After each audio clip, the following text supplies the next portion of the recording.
One of the trending it bags of the moment is the popular market tote. And when you spend your time to make your own, you can single-handedly elevate your entire wardrobe without even adding a new jacket, top, or pair of pants. So let's make it. You'll need a Brother sewing machine, 2 yards of fabric, one for the outer layer of the bag and the handles, and one for the inside layer. Fusible interfacing, a straight edge and rotary cutter, scissors, measuring tape, and straight pins. To start, cut 2 pieces of the outer layer of fabric and cut 2 pieces of the inside layer of fabric. Now you can vary the size of your tote to make it deeper or wider, just make sure you cut all 4 pieces the same size.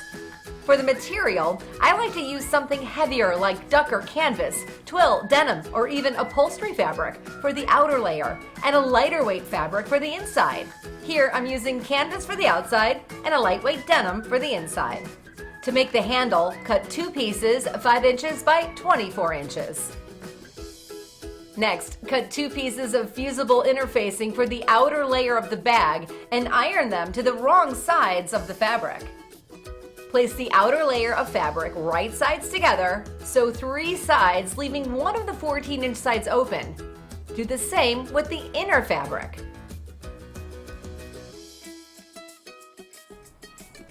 Now let's make the bottom. Measure 2 by 2 inch squares at the lower corners of both pieces and cut each corner out. Open up the corners and line up the 2-inch cut marks with the other side, right sides facing each other. Secure them with pins and sew in place. Do this to all 4 corners, 2 on the outer fabric piece and 2 on the inner fabric piece. This makes the bottom of the bag 4 inches wide, and you should end up having 2 separate bags at this point. To make the handle, fold the 5-inch by 24-inch piece of fabric right sides together and sew along the long edge. Turn it right side out and press. Do the same with the second piece of fabric. Now fold the long fabric tube in half and mark the center. Adding 3 inches to both sides of the center pin, mark them with pins, and then sew from pin to pin. Now let's put the handles on the bag. With the right sides of the outer bag facing out, place the handles on the bag and sew them in place. Do the same with the other side. Measure to make sure they're even. Turn the bag wrong side out and place the inner layer into the bag right sides together. Now pin the edge and sew all the way around, leaving a 3-inch opening. Turn the tote right side out.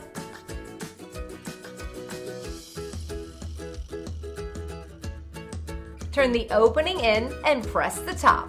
Then you're going to top stitch all the way around.